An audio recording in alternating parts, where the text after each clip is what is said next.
सद्गुरु श्री गजानन महाराज की जय. जय गजानन. सर्व श्रोत्यांना नमस्कार. आपण श्री दासभार्गव लिखित श्री गजानन महाराज चरित्रकोश ह्याचे वाचन करीत आहोत. त्याचा भाग 93 आज बघूया. आज आपण आप्पा महाराज आणि रावसाहेब देशमुख ह्या भक्तांबद्दल माहिती जाणून घेणार आहोत. पृष्ठ क्रमांक आहे 412. या लेखाद्वारे एका नव्या व्यक्तिमत्वाची ओळख भक्तांना व्हावी अशी महाराजांची इच्छा म्हणावी लागेल. आपल्या इच्छेने काहीही होत नसतं. काही शोधण्याचा आटोकाट प्रयत्न केला तरी ते सापडत नाही व या उलट काही बाबी न शोधता आपोआप समोर येतात आणि त्यावर काही कार्यही घडतं. कारणाशिवाय कार्य कधीही घडत नाही. ह्याला कारण महाराजच आहेत. त्यांच्या महत्तेचे आणि कृपेचे गोडवे गाता गाता आयुष्य अपुरे पडावे अशा त्यांच्या लीला आहेत. हा आमचा स्वतःचा अनुभव आहे. त्यांच्या अवतार कार्याचे वर्णन करण्यास आम्ही असमर्थ आहोत. महाराज म्हणजे स्वयमेव ब्रह्म. त्यांचे वर्णन कोण बरं करू शकणार. त्यांच्या संपर्कातील संत, भक्त आणि त्यांचा भूतलावर मुक्तपणे होणारा संचार आणि त्यांनी केलेला लीला, बोध, कृपा इत्यादींचा पूर्णपणे शोध घेणं असंभव आहे. आम्हास आप्पा महाराजांचे नाव देखील माहीत नव्हते. म्हणजे महाराजांच्या संपर्कात ह्या नावाची कोणी व्यक्ती आली असेल अशी कल्पनाही नव्हती किंवा कुठे वाचले किंवा ऐकलेही नव्हते. योगायोगाने दादासाहेब खापर्डे यांच्या रोजनिशीमध्ये त्यांचे वर्णन आले. आप्पासाहेबांचे नाव काय होते, गाव कोणते होते, त्यांनी देहविसर्जन कुठे केला यासंबंधी माहिती आम्हास उपलब्ध झाली नाही. त्यांचा फोटो देखील उपलब्ध झाला नाही. उपलब्ध झालेल्या माहितीनुसार या लेखामध्ये आम्ही देत आहोत. इसवी सन 1902 सप्टेंबर महिन्याच्या अखेरीस आप्पा महाराजांचे अमरावतीला दादासाहेबांच्या घरी प्रथम आगमन झाले. खापर्डे चरित्र पृष्ठ क्रमांक 149 वर पुढील प्रमाणे माहिती आहे. चटका लावणारा तपस्वी सत्पुरुष आप्पा महाराज.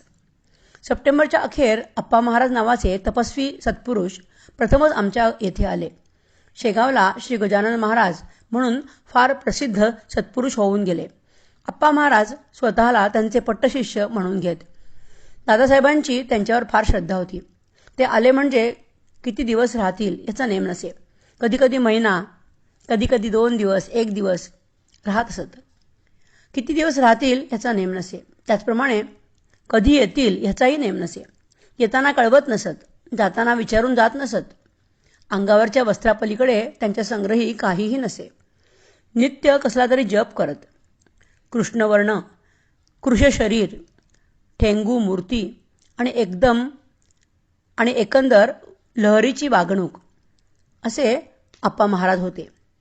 ते सर्वांशी प्रेमाने वागत, सर्वांबरोबर चांगले बोलत. ते आले म्हणजे त्यांच्याकरता एका मातीच्या कुंडीत धुनी करून द्यावी लागत असे. तंबाखूची चिली मोडत, पण तीही कधीकधी लहरीप्रमाणे. कोणी भेटायला आलेले त्यांना आवडत नसे, पण कोणी आलेच तर तुसडेपणाने वागत नसत. त्यांनी कधी चमत्कार केला नाही. नवसाला पावल्याची उदाहरणं नाहीत. भोवती शिष्यवर्ग नव्हता आणि त्यांचे राहण्याचे असे एकही निश्चित स्थान नव्हते. आमच्याकडे आले असताना त्यांनी कधी काहीही मागितलं नाही. साधे पाहुण्यासारखे राहत. खाण्यापिण्याची एका शब्दाने कधी तक्रार नसे.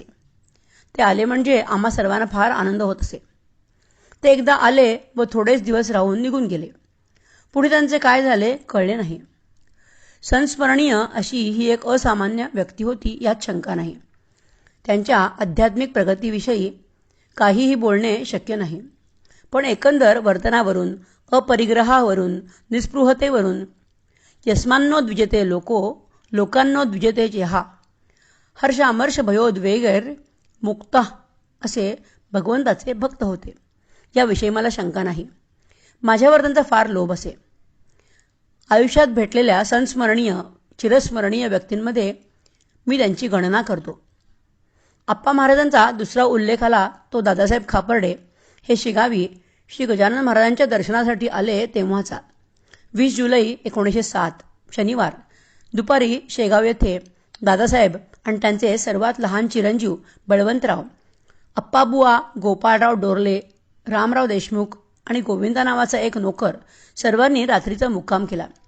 दुसऱ्या दिवशी आषाढी एकादशी होती. आप्पा महाराजांनी दादासाहेबांना मुक्कामाचा आग्रह केला.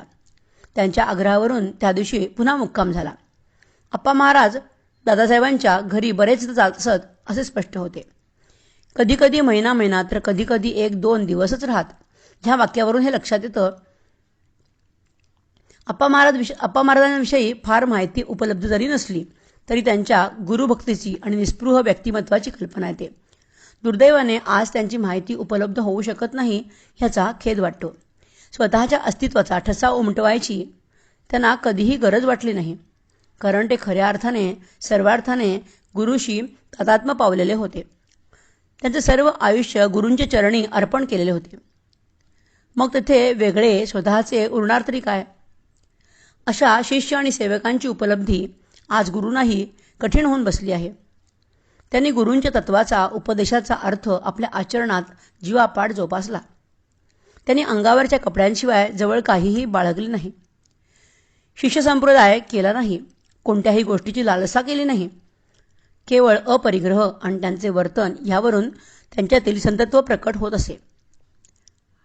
हबकेन बोलिबा धबकेन चालिबा धीरै धरिबा पाव. गोरखनाथांच्या ह्या उक्तीप्रमाणे जीवन जगणाऱ्या ह्या शिष्याची माहिती दादासाहेबांच्यामुळे झाली.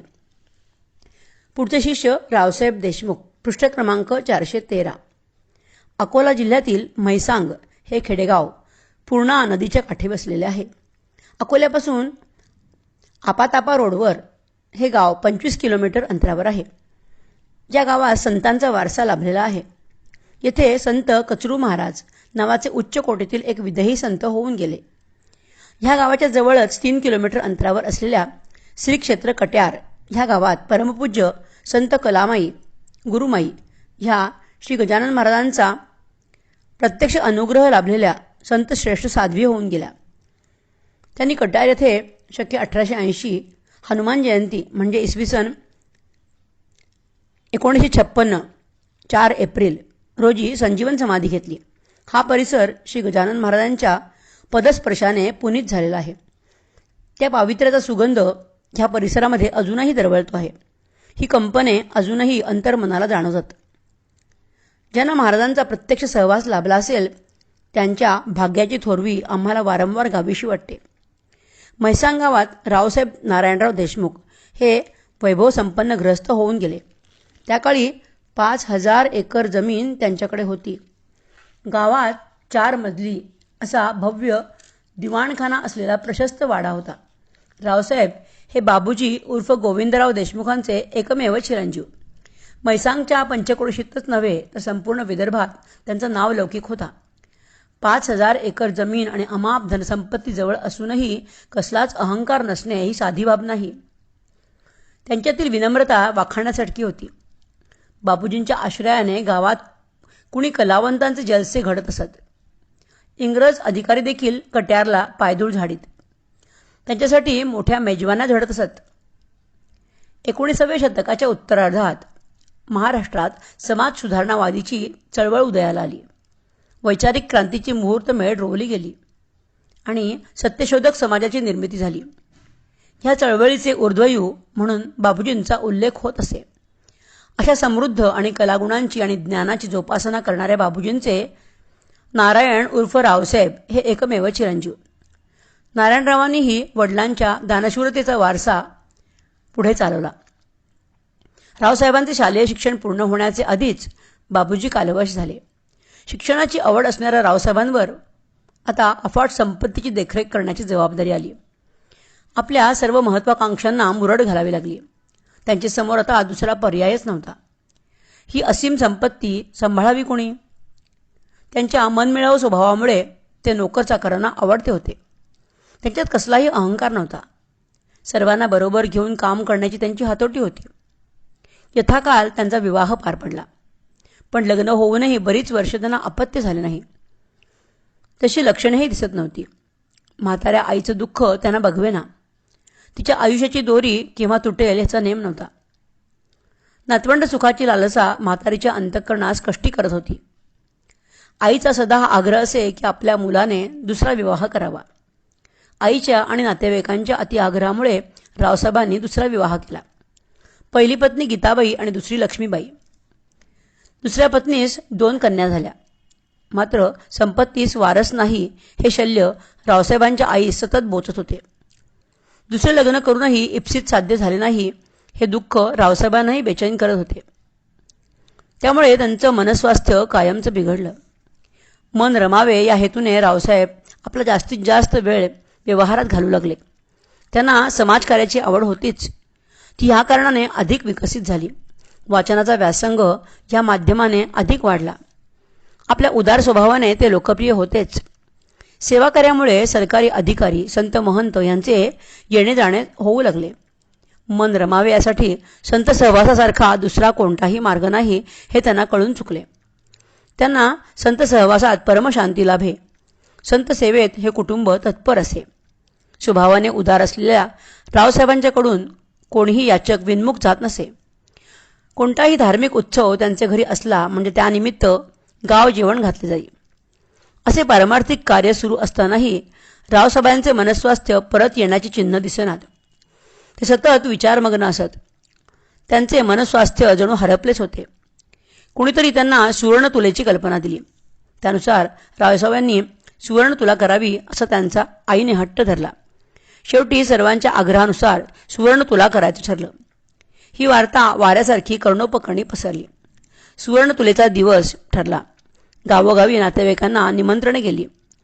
या सुवर्णतुलेच्या कार्यक्रमासाठी भव्य मंडप उभारण्यात आला. मैसांगचा परिसर मंगलवाद्यांनी गजबजून गेला.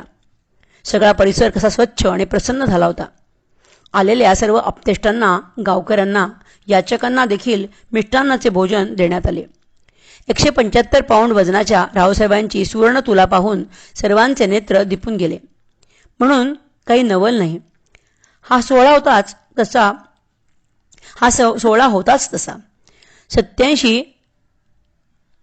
87 किलो आणि 500 ग्रॅम एवढे सोने सुवर्णतुलेत अर्पण केले गेले.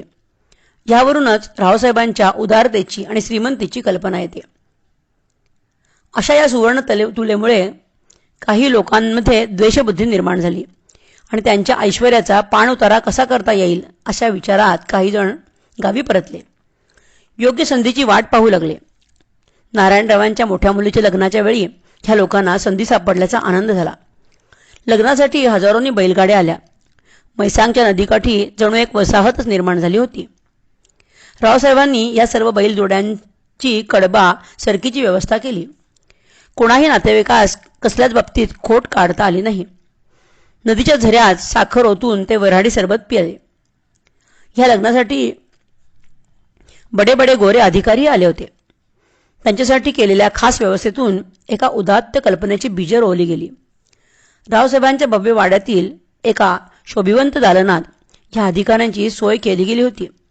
ह्याच दालनाच्या एका भागामध्ये मोठमोठ्या कपाटात काही दुर्मिळ ग्रंथ ठेवलेले होते. हे ग्रंथ एका ग्रंथवेड्या अधिकाऱ्याने पाहिले आणि इंग्लंडमधील ग्रंथालयाविषयी रावसाहेबांना फुगवून माहिती सांगितली. ते सर्व ऐकून रावसाहेबांच्या मनात एक कल्पना निर्माण झाली.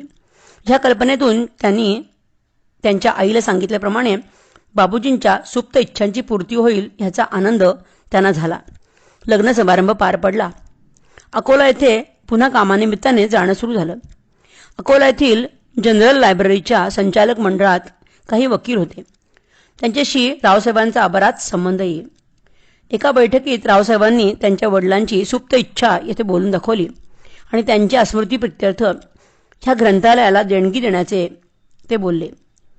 ह्या ग्रंथालयाविषयी माहिती व्हावी ह्या उद्देशाने आम्ही त्याचा इतिहास या लेखामध्ये थोडक्यात देत आहोत. इसवी सन 1860 ह्या वाचनालयाची स्थापना झाली. विष्णुपंत पिसोळकर हा एक द्रष्टा ह्या मागची प्रेरणा होता. त्यावेळी अकोला हे 10-11 हजार लोकसंख्येचे छोटेसे गाव होते. वाचनालय स्थापन झाले तेव्हा तिथे शाळा देखील नव्हती. येथे पहिली शाळा 1861 साली उघडण्यात आली. शैक्षणिक दृष्टीने हे गाव एवढे मागे असून येथे वाचनालय स्थापन व्हावे ही आश्चर्यकारक बाब म्हणावी लागेल. प्रारंभी या ग्रंथालयाचे नाव नेटिव्ह जनरल लायब्ररी असे होते. 7 वर्षे याची जागा भटकती किंवा बदलणारी होती. 7 वर्षानंतर गंगाधर साहू यांनी आपल्या निवासस्थानी वाचनालयास जागा दिली. इसवी सन 1870 साली साहू यांचे घर पुरात वाहून गेले आणि वाचनालयावर भयंकर प्रसंग ओढवला व पुन्हा त्याची भ्रमंती सुरू झाली. ती 1880 पर्यंत. मात्र 1880 मध्ये ह्या वाचनालयाच्या आयुष्यात गोविंदराव लक्ष्मणराव देशमुख उपाख्य बाबूजी देशमुख हे नाव आले. त्या काळातील 1000 रुपयाची लाख मोलाची देणगी देऊन त्यांनी ह्या वाचनालयाच्या उज्ज्वल भवितव्याची वाटचाल सुरू केली. 1884 साली नदी ओलांडून वाचनालय नवीन शहरात आले. ह्या वाचनालयाला नारायणरावांनी 40 एकर जमीन दान दिली होती असे त्यांच्या वंशातील लोक सांगतात. रावसाहेब हे दानशूर असे व्यक्तिमत्व होते. शिवर येथील श्री ब्रजभूषण महाराजांना त्यांनी गुरु मानले होते. या ब्रजभूषण महाराजांकडे त्यांचे नेहमीच जाणे असे. तिथे श्री गजानन महाराजही अधूनमधून येत असत. श्री गजानन महाराज शेगावी प्रकट होण्याआधी काही महिने नाशिकला होते. तेथे ब्रजभूषण आणि श्री गजानन महाराजांचा एकमेकांशी संपर्क येत असे आणि अधूनमधून भेटीच्या माध्यमाने परस्परांविषयीचे प्रेम प्रकट व्हायचे. ह्या शिवरगावीच श्री रावसाहेब देशमुखांची भेट महाराजांशी झाली खरी, पण त्याआधीही ब्रजभूषण रावसाहेबांजवळ महाराजांविषयी अनेकदा बोलत असत. श्री गजानन महाराजांची प्रथम भेट होताच महाराजांवर त्यांची भक्ती जडली आणि ते महाराजांच्या दर्शनाला शेगावी येऊ लागले. श्री गजानन महाराज प्रत्यक्ष ब्रह्म चैतन्य आहेत. त्यांनी केवळ जगाच्या कल्याणासाठी हा अवतार धारण केला आहे. त्यांच्या केवळ दर्शनाने जीवाचे कल्याण होते असे श्री ब्रजभूषण रावसाहेबांना सांगत असत. ब्रजभूषण हे महाराजांपेक्षा वयाने मोठे होते, पण महाराज जणू त्यांचे आराध्यच होते. या दोन संतांचा संवाद मुळातच गूढ आणि गुप्तपणे व्हायचा, कारण हा अध्यात्माचा वसा केवळ अधिकारी व्यक्तींसाठीच असतो. तो इतरांच्या पचनी देखील पडत नाही. तसे त्यांचे बोलणे फारच कमी, म्हणजे जवळजवळ नसल्यासारखेच, आणि संवाद झालाही तरी इतरांना न समजण्यासारखा असे. ती भाषाच मुळी गूढ आणि त्रोटक स्वरूपाची असायची. ह्या दोन संतांच्या भेटी होत तेव्हा रावसाहेब देशमुख तिथे हजर असत. ब्रजभूषण महाराज श्री गजानन महाराजांचा फार आदर करीत असत. श्री गजानन महाराजांचे म्हैसांग येथे त्यांच्या लहरीनुसार अनेकदा जाणे येणे असायचे असे वयस्कर लोकांकडून कळते. रावसाहेबांची पहिली पत्नी गीताबाई फार प्रेमळ आणि धार्मिक होत्या. त्यांचे माहेर बुलढाण्याजवळ चांडोळ या गावचे. मुलगा नसल्याने हे दाम्पत्य फार दुःखी होते. रावसाहेबांनी दुसरे लग्न करूनही 2 मुली झाल्या, मुलगा झाला नाही. एवढे सारे वैभव मान सन्मान असून मनस शांती नव्हती. नाना प्रकारची व्रतवैकल्य केली तरीही त्यांचा उपयोग झाला नाही. गीताबाईंनी नवरात्रात दुर्गा सप्तशतीचे पाठ करूनही त्यांची सांगता महाशतचंडी यज्ञाने करावी आणि ह्या यज्ञासाठी शेगावच्या श्री गजानन महाराजांना आणावे असे ठरवले. ठरल्याप्रमाणे नवरात्रीत दुर्गा सप्तशतीचे पाठ झाले. यज्ञासाठी वाड्याहून 2-3 फरलांगावरील त्यांच्याच मालकीचे शेत, सर्वे नंबर 2/3, 3 एकर 12 गुंठे असलेले हे शेत ठरवण्यात आले. या शेतामध्ये भव्य मंडप उभारण्यात आला. रावसाहेबांनी महाराजांची संमती आधीच घेतली होती.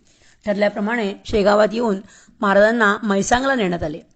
3 मजली इमारतीमधील दिवाणखान्यात महाराजांचे 3-4 दिवस वास्तव्य होते. रावसाहेब आणि सौ गीताबाई दोघेही पतिपत्नी स्वतः जातीने महाराजांच्या सेवेत तत्पर असत. महाराज मात्र एका ठिकाणी स्थिर बसणे जवळजवळ कठीणच गोष्ट. शेवटी ते प्रत्यक्ष चैतन्यच होते. महाराज सर्वत्र फिरत राहत. मग रावसाहेब महाराजांना प्रेमाने धरून आणीत. त्यांना सुगंधित द्रव्याने स्नान घालीत आणि उंची सुंदर वस्त्र नेसवत असत. पण महाराजांना कपड्यांचेच काय किंवा सुगंधित द्रव्याचेही महत्त्व नव्हते. ते तर ब्रह्मानंदी तल्लीन असत. ते मुळातच विदेही. त्यांना या गोष्टींचे काय महत्त्व?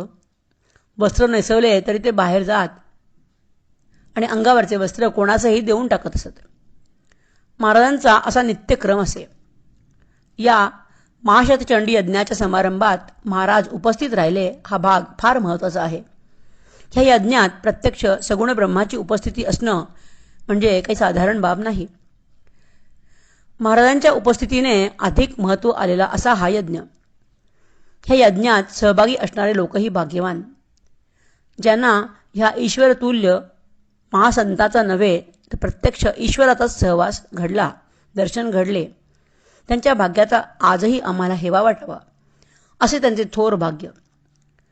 महाराजांचे म्हैसांगला रावसाहेबांकडे 3-4 दिवस वास्तव्य होते. त्या दरम्यान ह्या परिसरात अनेक ठिकाणी त्यांचे चरण लागले. त्या चरणांच्या पावित्र्याचा गंध आजही मनाला स्पर्श करून जातो, जाणीव करून देतो. रावसाहेबांसारखे राजेशाही वैभवातील गृहस्थ महाराजांसमोर नतमस्तक होत आणि त्यांची सेवा करावयाला मिळावी अशी हात जोडून प्रार्थना करीत असत.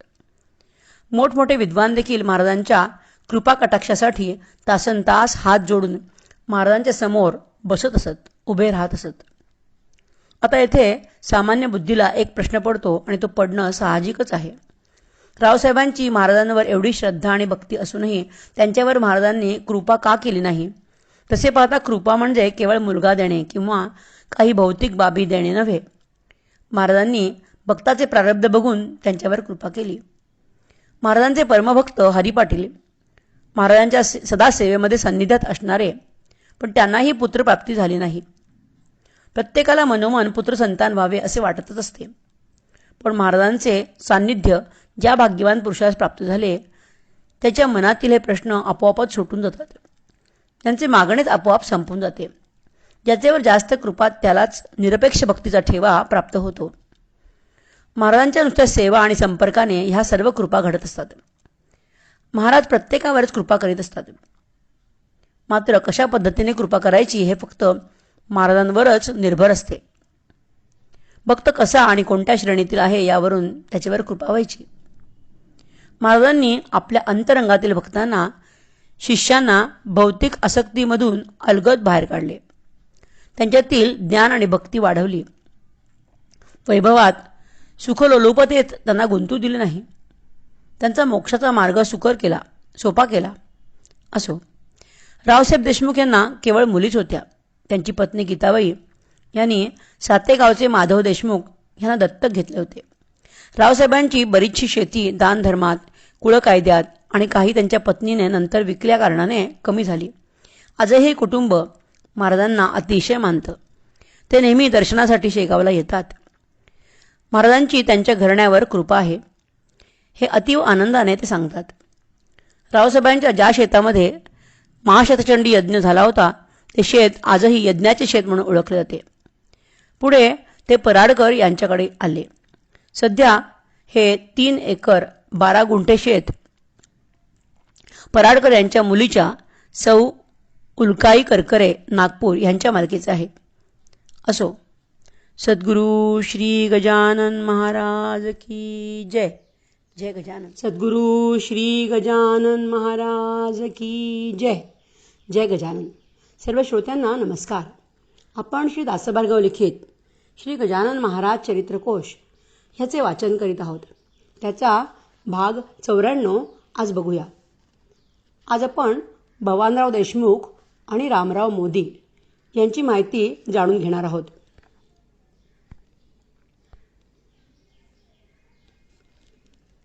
पृष्ठ क्रमांक आहे 417. सद्गुरू श्री गजानन महाराजांच्या चरणांनी पावन झालेल्या गावांपैकी जयपूर कोथळी हे बुलढाणा जिल्ह्यातील एक छोटंसं खेडेगाव. इसवी सन 1858-59 मध्ये भवानराव यांचा जन्म झाला. हे धनसंपन्न देशमुख घराणं. घरी भरपूर शेती होती. राजपूत कुळातील घराणे असल्यामुळे घरात पडदा पद्धत होती. स्त्री स्वातंत्र्य नव्हतं हे वेगळं सांगण्याचं कारण नाही. पूर्वीची ही पद्धत सध्या नामशेष झाली आहे. भवानराव जानराव देशमुख फार करारी आणि मुत्सद्दी असं व्यक्तिमत्व होतं. पूर्वीच्या काळात घोड्यांचा फार शौक होता. त्यावरून त्या माणसाचे वैभव आणि प्रतिष्ठा मानली जात असे. भवानराव हे गावचे पोलीस पाटील होते. त्यांना घोड्यांचा भारी शौक. त्यांच्या टांग्याला पांढरे शुभ्र घोडे असायचे. त्यांच्याकडे एकूण 12 घोडे होते. यावरून त्यांच्या वैभवाची कल्पना येते. त्यांना 3 बायका होत्या. मुलगा नसल्याकारणाने त्यांनी हे 3 विवाह केले. तिसऱ्या पत्नीला अंबाताईंना 3 मुली होत्या. नबूबाई, नानीबाई आणि सारजा अशी त्यांची नावं. भवानीरामांची तिसरी पत्नी ही हिवरखेड तालुका अकोट येथील या परिसरातील श्री गजानन महाराजांचा नेहमीच मुक्तपणे संचार असे. अकोट, अडगाव, हिवरखेड, मुंडगाव ह्या परिसरातील ही गावं एकमेकांना रस्त्याने जोडलेली होती. आडगावला जाताना मध्येच हिवरखेड लागतं. त्या कारणाने महाराजांची पावनचरण येथे लागलीत हे निश्चितपणे सांगता येते. महाराजांची ख्याती त्याकाळी सर्वदूर पसरलेली होती. महाराज अवतारी संत आहेत. ते भक्तांच्या इच्छा शीघ्र पूर्ण करतात असे सर्व लोकांनाच माहीत होते. तसा प्रत्येकाचा अनुभव होता. महाराजांच्या या भागातील संचारामुळे अंबाताई यांची महाराजांवर खूप भक्ती होती. त्यांना हिवरखेड येथे अनेक वेळा महाराजांच्या दर्शनाचा योग येत असे. अंबाताई या धार्मिक असून सुस्वभावी आणि सात्विक विचाराच्या होत्या. भवानीरामांनी 3 विवाह करूनही कुळाला वंशज नाही ह्याचे दुःख त्यांना सतत बोचत असे. अंबाताईंनाही याचे दुःख होते. अंबाताई महाराजांच्या एकनिष्ठ भक्त असल्याने त्यांनी एकदा महाराजांनाच साकडे घातले. भक्ती जर हृदयापासून असली तर भगवंत देखील तेथे आपोआप खेचला जातो. मात्र तेथे अवडंबर चालत नाही. भगवंतावर ज्याचे शुद्ध प्रेम आहे त्या भक्ताची चिंता भगवंत करत असतो. अंबाताई अशाच कोटीतील भक्त होत्या. त्यांना वारंवार शेगावास येणे जरी जमत नसलं तरी त्या आपल्या घरीच महाराजांची आराधना करीत असत. माहेरी येताना आणि माहेरहून परत जाताना मात्र महाराजांचे दर्शन घेतल्याशिवाय ते जात नसत. भवानरावांचे भाचे शेगावजवळील जानोरीचे यशवंतराव देशमुख हे देखील महाराजांना खूप मानित असत. अंबाताई आणि भवानराव यांच्या इच्छेनुरूप यशवंतराव देशमुख यांनी श्री गजानन महाराजांना जयपूर येथे आणले. जेव्हा शेगावी येऊन त्यांनी महाराजांना प्रार्थना केली तेव्हा महाराजांनी लगेच होकार दिला. अंबाताई महाराजांच्या परमभक्त होत्या. त्यांची भक्ती आणि अंतःकरणातील इच्छा जाणून महाराज जयपूर येथे यशवंतरावांसोबत आले. पांढऱ्या घोड्यांच्या टांग्यात बसून मोठ्या मान सन्मानाने त्यांना आणलं गेलं. त्या काळी म्हणजे अंदाजे इसवी 1907-08च्या सुमारास आजच्यासारखे पक्के रस्ते देखील नव्हते. तेव्हा शेगाव ते खामगाव, पिंपळगाव राजा, उमरा भंडारी, जयपूर असा सरळ आणि बैलगाडीचा रस्ता होता. या रस्त्याने जवळजवळ 30-32 किलोमीटर अंतरावर जयपूर हे गाव असेल. हा परिसर फार सुंदर आणि इतिहासपूर्ण असा आहे. कोथळी येथील चिंतामण शिवाचे मंदिर हे अतिशय प्राचीन आणि कोरीव दगडी बांधकाम असलेले आणि पवित्र अशा विश्वगंगा नदीच्या काठी आहे. ही विश्वामित्र ऋषींची तपोभूमी आहे असे समजते. या गावातही प्राचीन काळातील शिवमंदिर आहे. त्याचप्रमाणे भंडारी कंबलनाथ हे महादेवाचे मंदिर पाहण्यासारखे आहे.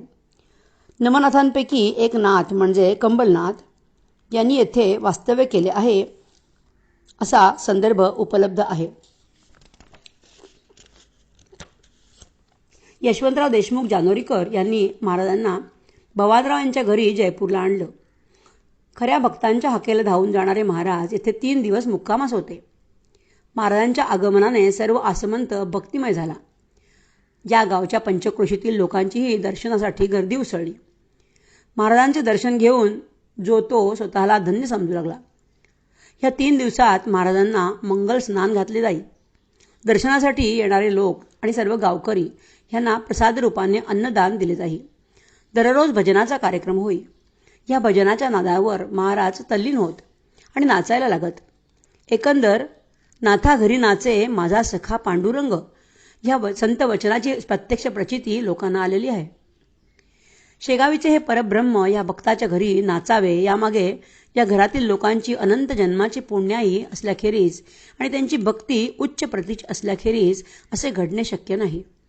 हा प्रत्यक्ष अनुभव ज्या भक्तांना मिळाला असेल त्यांच्या भाग्याला तर तोडच नाही.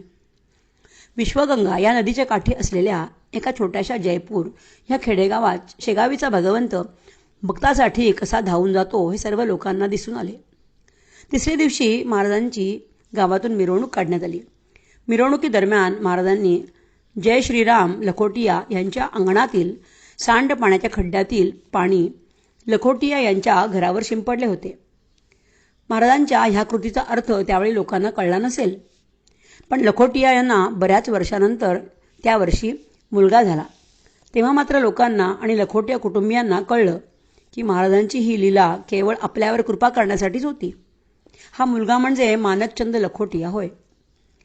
महाराजांनी भवानराव देशमुख यांनाही आशीर्वाद दिला होता. तुझी पुत्रसुखाची इच्छा पूर्ण होईल. समर्थांच्या या वाक्यावर त्यांनी पूर्ण विश्वास ठेवला. इसवी सन 13 डिसेंबर 1913 रोजी म्हणजे महाराजांनी समाधी घेतल्यानंतर 3 वर्षांनी भवानराव यांना मुलगा झाला. या मुलाच्या आगमनाने घरात आनंद झाला. म्हणजेच त्याचेही नाव आनंद ठेवण्यात आले. अंबाताईंची अंतरीची मागणी पूर्ण झाली होती. या गावावर महाराजांची जी कृपा केली त्या कृपेची महती गावकरी आज देखील सांगतात. श्री गजानन महाराजांनी भक्तांच्या इच्छेमुळे मिरवणुकीदरम्यान वापरलेल्या पादुका शेगावी परतताना स्वहस्ते भवानराव देशमुख यांना दिला. या गुरुपादुका भवानरावांनी आपल्या बैठकीत ठेवल्या आणि दोघेही पतीपत्नी त्यांची नियमितपणे पूजा करत असत. पुढे 14 डिसेंबर 1929 रोजी भवानरावांचा मृत्यू झाला. त्यानंतर त्यांचे पुत्र आनंदराव यांनी भक्तिभावाने हा वसा चालविला आणि आजही दिनेश कुमार आनंदराव देशमुख या पादुकांचे जतन करून भक्तिभावाने त्यांचे पूजन करीत आहेत. महाराजांच्यावरील अतूट श्रद्धा आणि त्यांच्या शब्दांवर विश्वास ठेवल्याने भवानराव आणि अंबाताई यांना सद्गुरूंचा तुझी पुत्रसुखाची इच्छा पूर्ण होईल हा आशीर्वाद मिळाला होता. संतांचा आशीर्वाद वाया जात नाही. वयाच्या 54-55व्या वर्षी भवानरावांची पुत्रसुखाची इच्छा महाराजांनी पुरवली. महाराजांच्या कृपा आशीर्वादाने हा वंश वाढला असे आजही ह्या कुटुंबातील लोक सांगतात. दिनेश कुमार देशमुख हे महाराजांचे परमभक्त असून त्यांनी महाराजांनी दिलेल्या पादुका महाराजांनी ज्या तख्तपोसावर 3 दिवस विश्रांती केली तो तख्तपोस 3 दिवस जे भजन केले त्यावेळची सर्व वाद्ये जतन करून ठेवली आहेत. ती आजही तेथे बघायला मिळतात. महाराजांचा अगाध महिमा अवर्णनीय आहे. ते कृपेचा सागर आहेत. आज देखील ते भक्तांवर अशीच कृपा करत आहेत. पुढची माहिती रामदेव मोदी यांची. पृष्ठ क्रमांक 419. शेगाव येथे 13 मार्च 1878 साली रामदेव मोदी यांचा जन्म झाला. रामदेव मोदी हे स्वभावाने धार्मिक वृत्तीचे आणि उदार मनाचे होते.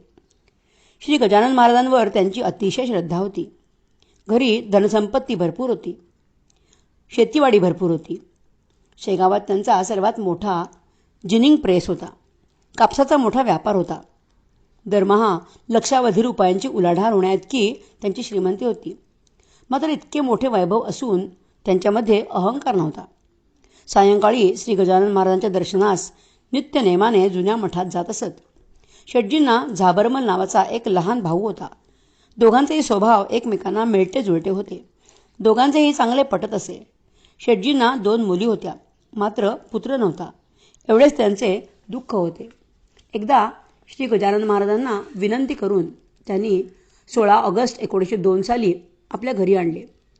महाराजांना उच्चासनावर बसवून आदराने गंध अक्षता लावून गळ्यात फुलांचा हार घातला. महाराजांना पंचपक्वान्नांचे भोजन दिले. रामदेवांना खूप आनंद झाला. आज संतांचे पाय आपल्या घरास लागले यासारखं दुसरं भाग्य कोणतं? ते महाराजांना म्हणाले, महाराज, आज माझे दैव फळाला आले. माझा जन्म कृतार्थ झाला. आपण माझ्या घरी येऊन माझी इच्छा पूर्ण केली.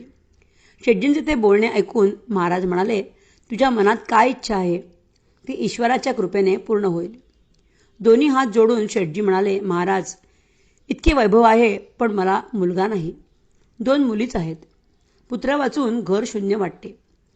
दिव्या वाचून मंदिर, पंडिता वाचून सभासदन, धर्माविना संपत्ती जशी उपयोगी नसते तसं माझं आहे. पुत्रा वाचून सर्व निरर्थक वाटते. तेव्हा मला एक मुलगा व्हावा एवढीच इच्छा आहे. महाराजांनी शेटजींना आशीर्वाद दिला. आजपासून 9 महिन्यानंतर तुला एक पुत्र होईल.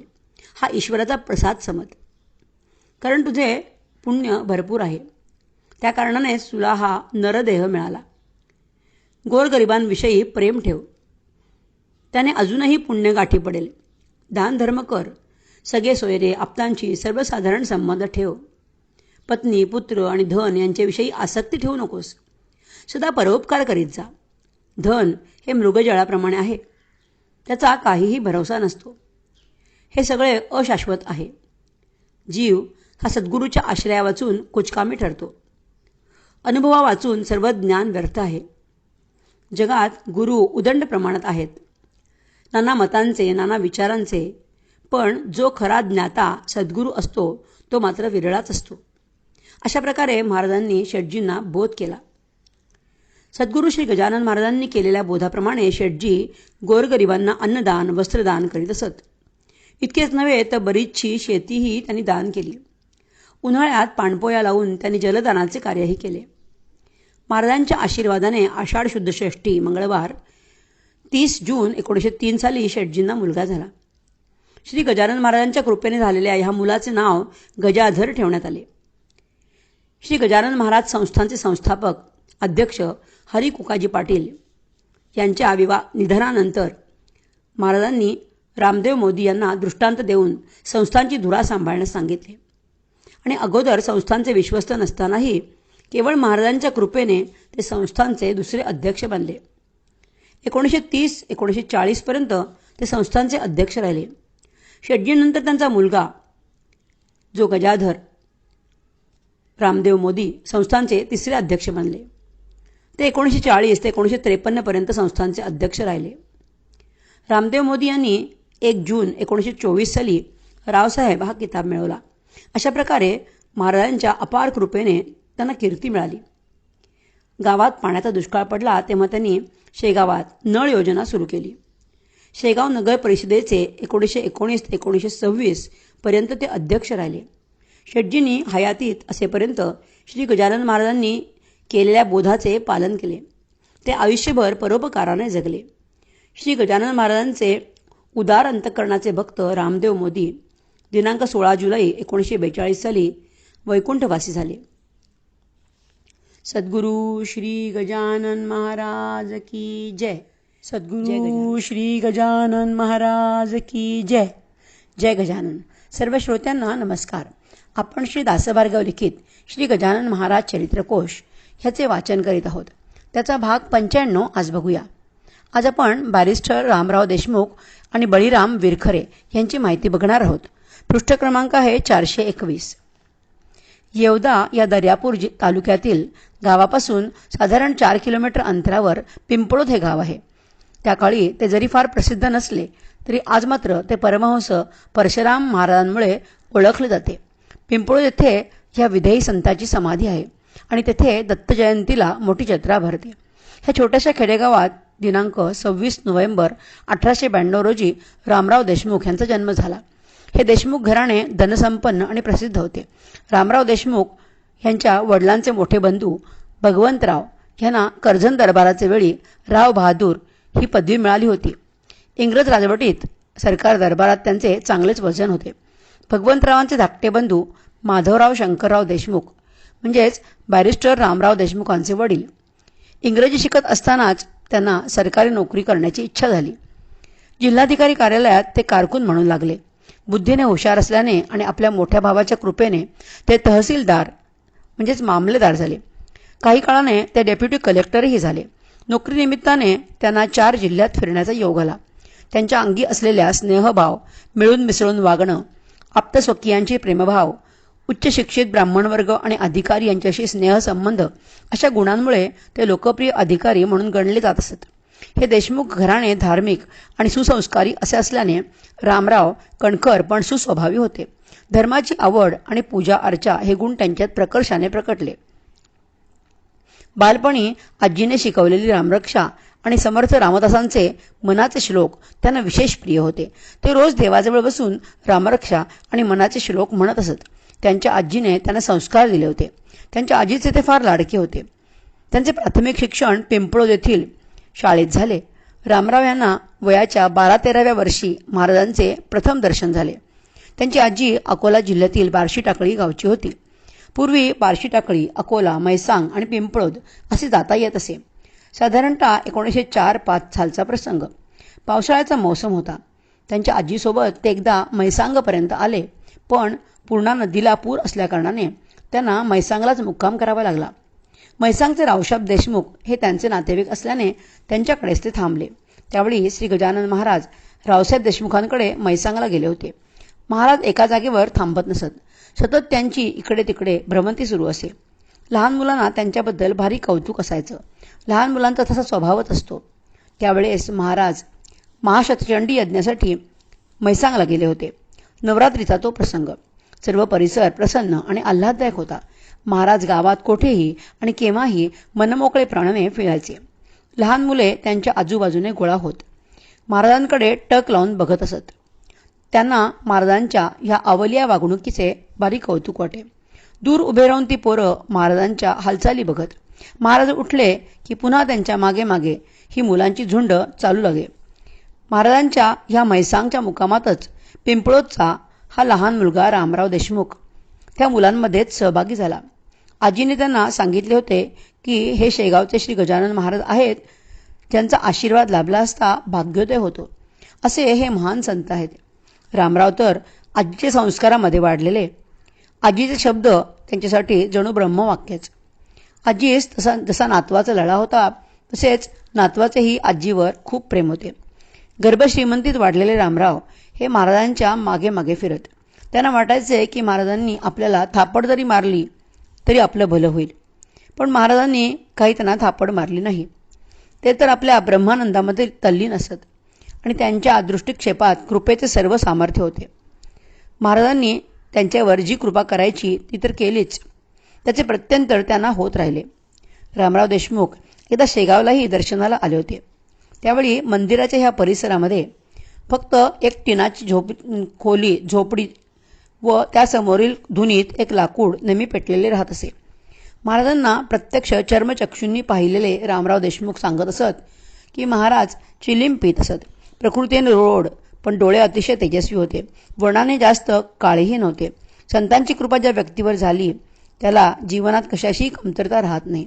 ही कृपा जीवनभर पुरते. लहानपणी संत सहवास आणि कृपा झालेले रामराव आपल्या घराण्याचे संस्कार जोपासणारे होते. त्यांच्यात बालपणापासून असलेले हे संस्कार त्यांच्या वागण्यातून बोलण्यातून दिसत असत. ते बुलढाणा येथे इंग्रजी शाळेत शिकत असता श्री रामदासांप्रमाणे आपणही तपश्चर्या करावी अशी त्यांना प्रेरणा झाली आणि कोणालाही न सांगता ते शेजारच्या डोंगरामध्ये तपश्चर्येला बसले. संध्याकाळ झाली तरी मुलगा घरी आला नाही म्हणून तपास सुरू झाला. सर्वत्र धावपळ सुरू झाली. तेव्हा ते सकाळी जंगलात सापडले. त्यांना घरी आणण्यास आले. प्रपंच करूनही परमार्थ साधता येतो अशी सर्वांनी त्यांची समजूत केली.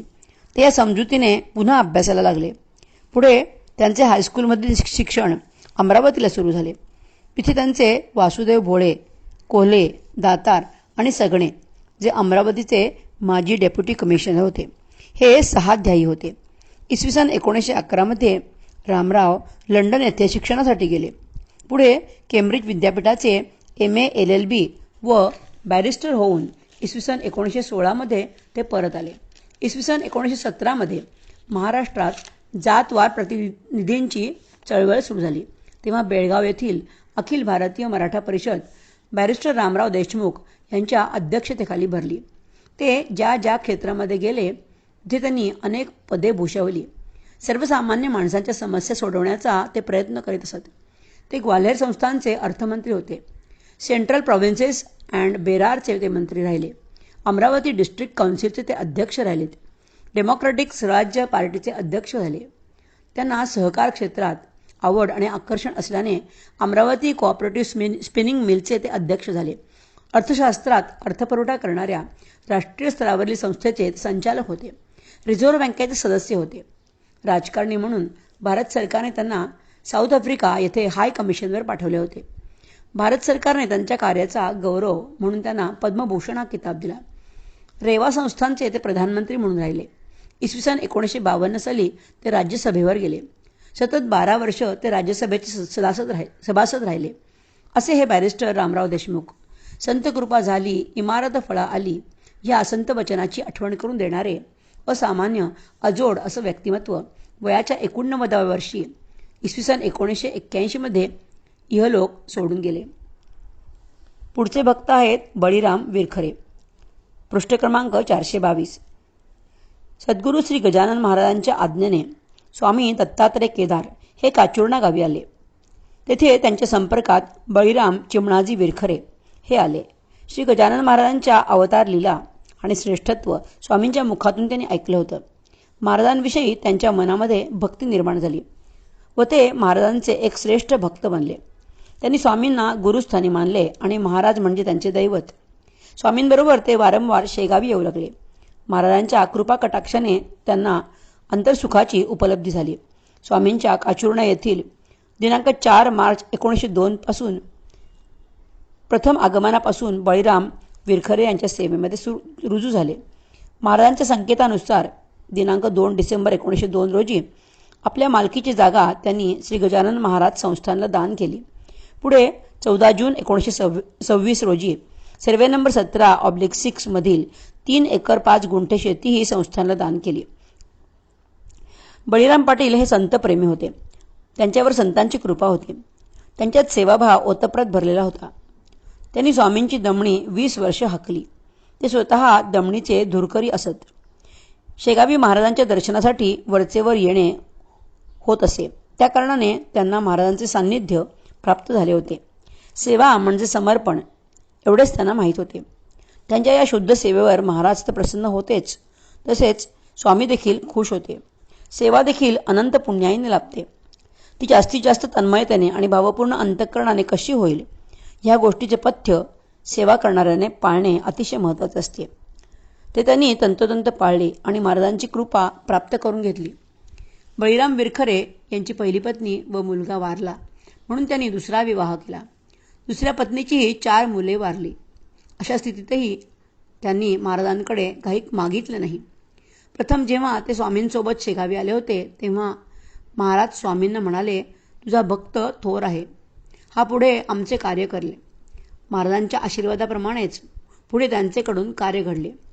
विरखरे स्वामींसोबत नागपूर, भंडारा आणि चंद्रपूरपर्यंत बैलगाडीने गेले. महाराजांच्या कृपाप्रसादाने विरखरे कीर्तन भजन करीत. काचुर्णा येथील महाराजांच्या मंदिराचे बांधकाम पूर्ण झाल्यानंतर स्वामी, विरखरे आणि काही भक्त महाराजांना काचुर्णा येथे नेण्यासाठी शेगावी आले. तेव्हा महाराजांनी सांगितलं की आम्ही नंतर येऊ, आमच्या पायाच्या पादुका घेऊन जा. सद्गुरूंनी दिलेल्या पादुका डोक्यावर घेऊन ही मंडळी काचुर्णा येथे पायी निघाली. त्या दिवसापासून विरखरे यांनी पायात पादत्राणं घालणं सोडलं आणि पूर्ण आयुष्यभर त्यांनी या संकल्पाचं पालन केलं. दुसऱ्या पत्नीची 4 मुलं वारली. त्यानंतर 20 वर्ष त्यांना मूलबाळ झालं नाही. म्हणून नातेवाईक त्यांच्या तिसऱ्या विवाहाचा विचार घेऊन आले. त्यांच्या प्रस्तावास ऐकून ते या मंडळींना म्हणाले, स्वामीजी समर्थ आहेत, मी काहीच सांगणार नाही. त्याप्रमाणे ही मंडळी स्वामी दत्तात्रय केदार यांच्याकडे गेली. सर्वांनी दर्शन घेतलं आणि ते स्वामींना म्हणाले, बळीराम ह्यांचा मुलगा जाऊन 20 वर्ष लोटलीत, त्यांना मूलबाळ नाही. आता 22 संतती योग दिसत नाही. म्हणून आम्ही त्यांच्या तिसऱ्या लग्नाचा प्रस्ताव घेऊन आलो.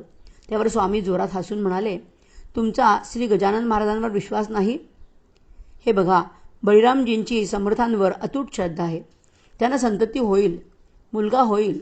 तो देखील मी जसा उपजिल्हाधिकारी होतो तसा तो उपजिल्हाधिकारी होईल.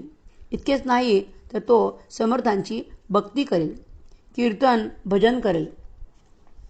एक दिवस स्वामींनी बळीराम विरखरे आणि त्यांच्या पत्नी जनाबाई यांना मंदिरात बोलावले. स्वामी नुकतेच 3 दिवसांच्या प्राणायामातून म्हणजे समाधीमधून उठले होते.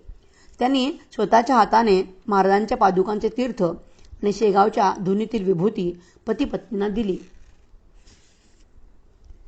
महाराजांच्या कृपाप्रसादाने पुढे त्यांना एक मुलगी आणि काही महिन्यातच दत्त जयंतीच्या दिवशी 12 वाजता एक मुलगा झाला. त्याचे नाव स्वामींनी दत्तू ठेवले. हाच मुलगा स्वामींनी सांगितल्याप्रमाणे पुढे उपजिल्हाधिकारी पदापर्यंत पोहोचला. त्याचबरोबर त्याने आपल्या घराण्यातील श्री गजानन महाराजांची जी कृपा आहे ती जोपासली. तो उत्कृष्ट कीर्तनकारही झाला. आजही त्यांची कीर्तने प्रवचने सुरू आहेत. संत कृपेने जीवनाचे सोने कसे होते याचे हे उदाहरण. एवढेच नव्हे तर हे घराणे अजूनही भक्तिमार्गात प्रगतीपथावर आहे. ह्या कीर्तनकारांचा नातू म्हणजे मुलीचा मुलगा शुभम चौधरी वयाच्या 3ऱ्या वर्षापासून कीर्तन करतो आहे. आज तो 9 वर्षाचा असून उत्कृष्ट कीर्तन करतो आणि त्याची ख्याती लांबवर पसरलेली आहे. संत सहवास आणि सेवा कशी फलद्रूप होते यासाठी हा उहापोह आपण केला. बळीराम विरखरे हे श्री गजानन महाराजांना आराध्य दैवत मानित आणि स्वामींना गुरु मानित. ह्या गुरुशिष्यांच्या सहवासाने सेवेने त्यांच्यात ईश्वरी शक्ती प्रकर्षाने प्रकटली. बळीराम विरखरे यांच्याजवळ एक तुरेवाला साप झोपायचा. ह्यावरून वाचकांना त्यांच्या अध्यात्मप्राप्तीची कल्पना येईल. त्यांनी आयुष्यभर पायात बूट किंवा चप्पल घातली नाही. हे नेहमी व्रतस्थ असत. श्री गजानन महाराजांच्या कृपेने व स्वामींच्या आशीर्वादाने त्यांनी 25 सप्टेंबर 1971 रोजी श्री गजानन महाराजांचा फोटो व श्री गजानन विजय ग्रंथास नमस्कार करून आपला देह ठेवला. संत दर्शनाने काय लाभ होतो ह्याचे हे मूर्तिमंत उदाहरण. मात्र तेथे खरे समर्पण आणि सेवा पाहिजे. तन मन धन अर्पण करून जो भक्त सेवा करतो त्याचे जीवन धन्य होते. महाराजांच्या सहवासात जे आले, ज्यांना त्यांची सेवा घडली, ते सर्व भक्त धन्य होते. नुसत्या दर्शनाने ईश्वराची प्राप्ती झालेले असंख्य भक्त आजपर्यंत आमच्यामध्ये होते. संतांच्या दर्शनाने पद्मनाभ कसा जोडला जातो किंवा प्राप्त कसा होतो याचे उदाहरण म्हणजेच बळीराम विरखरे. त्याच्या प्रत्येक पिढीने अशा भक्तिमार्गाने पद्मनाभ जोडण्याचा मार्ग निवडला आहे. असे भाग्यवान जीव आजही आहेत. सद्गुरू श्री गजानन महाराज की जय. भाग 96 मधील पुढचे संत आहेत केशव गणेश आठले. हरिभक्त परायण केशव गणेश आठले शांडिल्य गोत्रीय आश्वलायन शाखेमधील कऱ्हाडे ब्राह्मण. त्यांचे मूळ उपनाव हडप. हे घराणे मूळचे रत्नागिरी जिल्ह्यातल्या शिपोशी ह्या गावचे. पुढे अन्नोदक ऋणानुबंधाने वाई जिल्ह्यातील बावधन गावी येऊन राहिले. बावधन येथील इनामदार आबाजी आठले यांनी या हडप घराण्यातील आबाजी यांना आश्रयास ठेवले आणि पुढे आपल्या इनामी जमिनीतून काही जमीन इनाम दिली. आठले व हडप ह्या दोन घराण्यांचा फारच घरोबा झाला. त्यामुळे आबाजी हडप ह्यांच्या घराण्याचे हडपऐवजी आठले हे आडनाव लोकांमध्ये रूढ झाले. पुढे आबाजी हडप उर्फ आठले यांचे ज्येष्ठ पुत्र काशीराव झाशीस जाऊन तेथील झाशी संस्थानात नोकरीस राहिले. पुढे त्यांचे धाकटे बंधू कृष्णराव हे देखील झाशी येथे येऊन राहिले. काशीराव यांना संतान नव्हते. ते तेथे वयाचे 80व्या वर्षी वारले. त्यांच्यासोबत त्यांची पत्नी सती गेली. कृष्णराव यांना 2 मुले, ज्येष्ठ पुत्र गोविंदराव व धाकटे गोपाळराव. गोविंदराव हे ग्वाल्हेर येथे चरितार्थ आले तेव्हा त्यांचे ज्येष्ठ चिरंजीव गणपतराव हे 2 वर्षाचे होते. ग्वाल्हेर येथे शिंदे सरकारचे आश्रित जहागीरदार व्यंकटशास्त्री द्रविड ह्यांच्या गावची वहिवाटदारी मिळाल्यामुळे चरितार्थाची उत्तम व्यवस्था झाल्याने ते तिथेच स्थायिक झाले. गणपतरावांचा वयाच्या 11व्या वर्षी ग्वाल्हेर येथील प्रतिष्ठित गृहस्थ पुरुषोत्तम भागवत यांच्या मुलीशी म्हणजे सरस्वतीबाईंशी विवाह झाला. ही उभयतांची जोडी सच्शील, आचारनिष्ठ आणि भगवत भक्त होती. अशा सच्शील, सदाचार संपन्न आणि सद्भक्त आई वडिलांच्या पोटी संवत 1946 आषाढ वद्य प्रतिपदा शनिवारी म्हणजेच 12 जुलै 1889 रोजी केशवबुवांचा जन्म झाला. आई वडिलांचे भक्कम असे सुसंस्कार त्यांच्या पाठीशी होते. अगदी बालपणापासूनच संतांची काव्यपदे त्यांच्या कानी उतरली, ती त्यांच्या मातोश्रींच्या मुखातून. वयाच्या 5व्या वर्षापासूनच ह्या बालकास भजनाचा नाद लागला. काठी खांद्यावर घेऊन आपल्या सोबत्यांमध्ये ऐकलेली पदं म्हणून ते भजन वा कीर्तन करीत असत. हा जन्मजात वारसाच म्हणावा लागेल. ह्याच वयात त्यांच्या शिक्षणासही सुरुवात झाली. वयाच्या 8व्या वर्षी उपनयन करून वडिलांनी त्यांना संस्कृत शिक्षणाचा आरंभ कराविला. तेव्हापासूनच त्यांना कथा, कीर्तन, पुराण श्रवणाचा नाद लागला. श्रवणाच्या नादातूनच मनावर नामजपाचा प्रभाव पडला. मन उन्मन व्हायला लागले. श्रवणभक्ती श्रेष्ठ कशी ठरते याचे उदाहरण म्हणजे केशव आठले ह्यांना वयाच्या 10व्या वर्षापासूनच रामनामाच्या जपाचा छंद लागला. त्यांनी जपाच्या नियमामध्ये खंड पडू दिला नाही. नियमितपणे ठरलेला जप ते करू लागले. त्यांच्या वयाच्या 14व्या वर्षी ग्वाल्हेर येथे समर्थ संप्रदायाचे बाळकृष्ण महाराज चौंडेबुवा आले होते. त्यांच्या कीर्तनात केशव नित्य जाऊ लागले. पुढे बाळकृष्ण महाराजांकडे त्यांचे नित्य जाणे येणे सुरू झाले. त्यामुळे बुवांची ही मर्जी बसली. ह्या सुमारास केशव यांचे शिक्षण सुटले. शालेय शिक्षण सुटले तर खरे, पण चरितार्थ चालावा यासाठी तसे शिक्षण मिळवणे जरुरीचे होते. वडिलांचा कारकुनी पेशा होता, तोच आपणही करावा ह्या उद्देशाने काम शिकण्यासाठी ते कचेरीत जाऊ लागले. पण तेथे कोणा 1-2 व्यक्तींकडून कामात चूक झाल्याकारणाने त्यांना मिळालेले कडक शासन केशव यांनी पाहिले. त्यामुळे नोकरी करू नये असा त्यांनी निश्चय केला. वयाच्या 11व्या वर्षी त्या काळच्या रूढीप्रमाणे केशव यांचा विवाह नयनभट टेंबे यांच्या मुलीसोबत कानपूर येथे झाला. त्यांचे कुटुंब 3 वर्षांनीच वारले. पुढे 16व्या वर्षी त्यांचा दुसरा विवाह सदाशिव भट यांची कन्या रुक्मिणीबाई यांच्याशी झाला. आता प्रापंचिक जबाबदारीसाठी काहीतरी उद्योग करावा म्हणून त्यांनी प्रयत्न केले. त्या धंद्यात यशाची चिन्हे दिसेनात. मग करावे तरी काय यावर ते विचार करू लागले. कथा कीर्तनाचा छंद त्यांना होताच. हा आवडीचा विषय जर आपण चरितार्थासाठी निवडला तर त्यामध्ये यश येईलच असा आत्मविश्वास निर्माण झाला. याआधी केशव यांच्या वयाच्या 10व्या वर्षी त्यांच्या वडिलांनी एका अत्यंत विरक्त अशा बरकत शहा साईबाबा यांना त्यांचे घरी आणले होते. हे जातीने मुसलमान असून त्यांचे वर्तन एखाद्या ब्राह्मणाप्रमाणे शुद्ध होते. वेदांत चर्चेत ते फार प्रवीण होते. त्यांचे केशवावर प्रेम बसले. केशव लहान असले तरी बरकत शहांच्या गोष्टी फार मन लावून ऐकत असत. एकदा त्यांनी श्री साईबाबांना म्हणजेच श्री बरकत शहांना गुरु किल्ली कोणती आणि ती आपण मला द्याल का असा प्रश्न केला. हा प्रश्न त्या लहान बालकाने विचारला.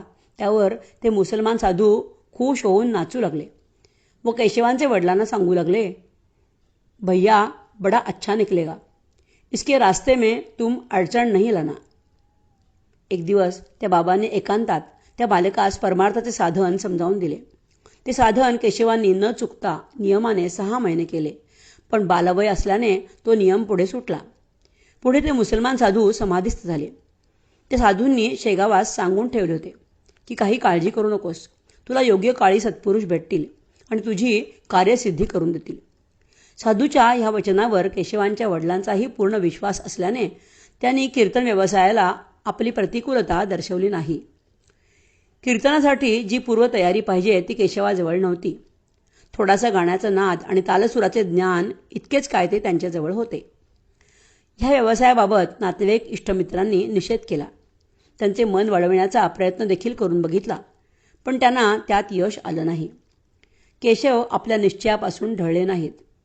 त्यांचे चौंडेबुवांकडे जाणे येणे होतेच. त्यांच्या मनाचा निश्चय आणि तीव्र बुद्धी पाहून त्यांनी केशव यांना वक्तृत्वाचे शिक्षण देण्यास सुरुवात केली. रामनामाचा अखंड जप करावा असा चौंडेबुवांनी अनुग्रह दिला. त्यानुसार रामनामाचा जप रात्रंदिवस चालू ठेवून 13 लक्ष जपांचे एक पुरश्चरण अशी 13 पुरश्चरणे केली. पण मनाचे समाधान झाले नाही. 10 वर्षे नित्य नेम सुरू असूनही चित्ताला शांती मिळेना. तेव्हा रामनामानेच ज्ञान होईल असे चौंडे महाराजांनी सांगितले. श्री बरकत शहा साईबाबा यांच्या आशीर्वादाप्रमाणे वयाचे 18व्या वर्षी केशव यांना गुरुकृपा होण्याचा योग आला. लष्कर येथे त्यांच्या घराजवळच बाळकृष्ण महाराज पराडकर नावाचे एक ब्रह्मनिष्ठ सत्पुरुष राहत होते. त्यांची केशवांवर कृपा झाली. त्यांच्या मार्गदर्शनाने आणि कृपेने वयाच्या 20व्या वर्षी कीर्तन व्यवसायाचा आरंभ झाला. दृढ अभ्यासार्थ पर्यटन सुरू झाले. बाळकृष्ण महाराजांनी केशवांना बाहेरगावी फिरून कीर्तन आणि प्रवचनाद्वारे लोकांना परमार्थाचा उपदेश करण्याची आज्ञा दिली. गुरु आज्ञा शिरसा वंदे मानून ते पर्यटनाला निघाले. पर्यटनात अनेक साधुसंतांची दर्शनं झाली. त्यांचा सहवास, मार्गदर्शन आणि आशीर्वाद मिळाले. असेच फिरत फिरत केशवबुवा नागपूर येथे आले. तेथील दादाजी महाराज सालपेकर यांची देखील त्यांच्यावर कृपा झाली. दरम्यान सद्गुरू श्री गजानन महाराजांचे वास्तव्य नागपूर येथे गोपाळराव भोटी यांच्याकडे होते. हा कालावधी बराच मोठा होता. 10 जुलै 1908 ते 4 नोव्हेंबर 1908 केव्हा तरी हरिभक्तपरायण केशव गणेश आठले यांची भेट श्री गजानन महाराजांच्या सोबत झाली. श्री गजानन महाराजांची त्यांच्यावर कशी कृपा झाली तो लीलाप्रसंग 1930 प्रकाशित झालेल्या श्री दासबोध गुढार्थ दीपिका ह्या ग्रंथामध्ये जसा आहे तसा आम्ही देत आहोत. नागपुरात जाताना गजानन महाराज शेगावकर यांची भेट झाली. त्यांचे वर्तन बालोन्मत्त पिशाच्यवत होते, पण त्यास यांचे कीर्तन आवडे. ते याचपाशी येऊन बसत. एके दिवशी त्यांनी प्रसन्न होऊन त्यास एक आंबा दिला आणि त्याचा रस त्यांच्या मुखात पिळला. तोच प्रसाद झाला. तेव्हापासून कीर्तनास फार रंग चढू लागला. पुढे सज्जनगडास जाणे झाले. तेथे समर्थांचे समाधीजवळ 3 दिवस एकाग्र चित्ताने राहिले. तेव्हा दृष्टांत झाला की तुला जे प्राप्त झाले ते सत्य स्वरूप आहे आणि सद्गुरू बाळकृष्ण महाराज पराडकर हे माझेच स्वरूप आहेत अशी निष्ठा ठेव. अशी आज्ञा होताच समाधीला वंदन करून तेथून निघाले.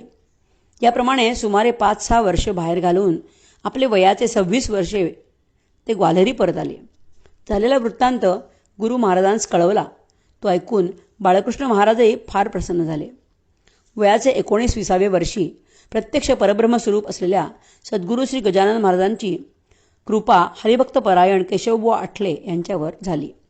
ह्या प्रत्यक्ष सावळ्या परब्रह्माचे स्वतःच्या हाताने आठले यांच्या मुखात आंब्याचा रस पिळून म्हटले, जा, आंब्यासारखा गोड बोलशील.